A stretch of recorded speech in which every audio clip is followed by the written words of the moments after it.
எங்கள் வீட்டில் எப்படி மஷ்ரூம் க்ளீன் பண்ணுறது அதை பற்றி காமிக்கிறேன். ஒரு பேக்கெட் எடுத்திருக்கேன்.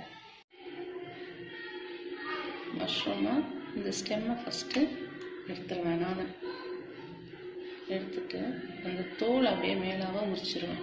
ஈஸியாக உரிக்க வரும்.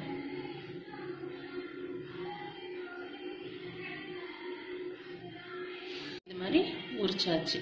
இதை அப்படியே வச்சிட வேண்டியதான். அடுத்ததும் அதே ஸ்டைலில் தான் ஸ்டெம்மை கட் பண்ணிவிட்டு உரிச்சு எடுத்துட வேண்டியதான் மேலாக உள்ள தோல்.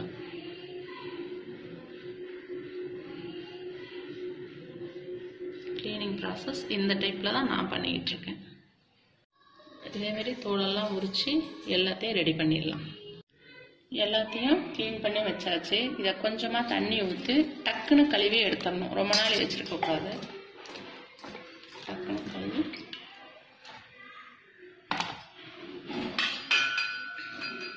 கழுவிட்டு கட் பண்ணிவிட்டு ஃப்ரை பண்ணி எடுத்துட்டா அதுதான் க்ளீனிங். எங்கள் வீட்டில் நான் பண்ணுற க்ளீனிங் ப்ராசஸ்.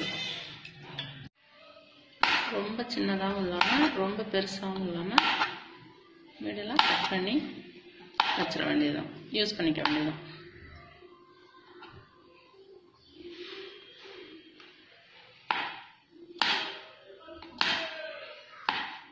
எல்லாத்தையும் இது மாதிரி கட் பண்ணிட்டு காமிக்கிறேன். இந்த சைஸில் எல்லாத்தையும் கட் பண்ணி வச்சாச்சு. லைட்டாக பேனை ஹீட் பண்ணி குக்கிங் ஆயில் ஒரு ஸ்பூன் 1.5 ஸ்பூன் போதும். அதில் நம்ம க்ளீன் பண்ண மஷ்ரூம் அதில் போட்டு லைட்டாக ஃப்ரை பண்ணி எடுத்துக்கலாம்.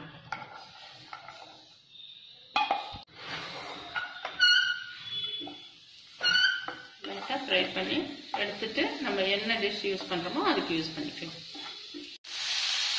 ஃப்ரை பண்ணி எடுக்க வேண்டியது. தேங்க்ஸ் ஃபார் வாட்சிங்.